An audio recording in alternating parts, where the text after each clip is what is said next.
Elle est commémorée généralement le 28 septembre de chaque année et la journée mondiale de l'avortement a été célébrée ce jeudi 3 octobre 2019 au Salon Congo de l'hôtel Pullman en présence de la ministre d'État en charge du genre, enfants et familles, assistée des ministres des droits humains et celui de communication et médias. Devant un parterre d'invités dominé par les partenaires techniques et financiers, des activistes engagés pour la cause des droits des femmes et la société civile, le secrétaire exécutif de la coalition pour la lutte contre les grossesses non désirables, le docteur Moïse Mbila a trouvé des mots justes pour circonscrire cette célébration axée autour de la réflexion sur la mise en œuvre du protocole de Maputo en RDC.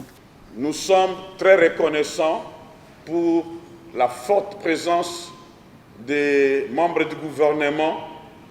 à cette journée de réflexion sur la mise en œuvre du protocole de Maputo en République démocratique du Congo. Et cela montre l'engagement que le pays a souscrit. Et cet engagement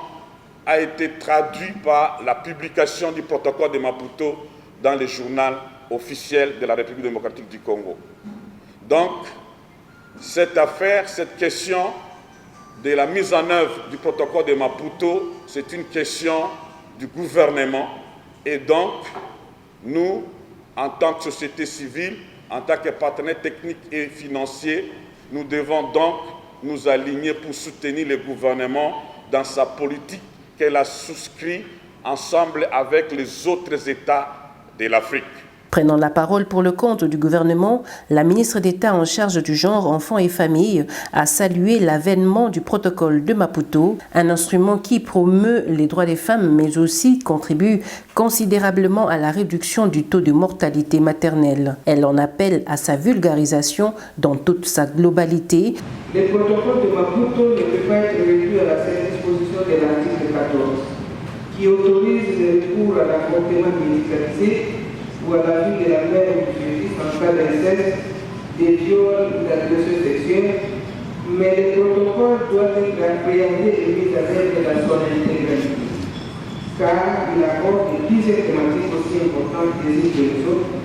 qui touchent aux droits des femmes. Il s'y est de signaler qu'en marge de cette célébration, quelques journalistes qui se sont distingués par leurs canaux de communication en santé sexuelle de reproduction ont été primés. Sur un total de 10 journalistes, 3 provenant de l'Est de la RDC se sont distingués sur leur engagement pour cette cause. Le meilleur prix a été décerné à Innocent Bouchou du Nord Kivu, suivi de Alice Kajabika et Anne Mouchigo, toutes du Sud Kivu.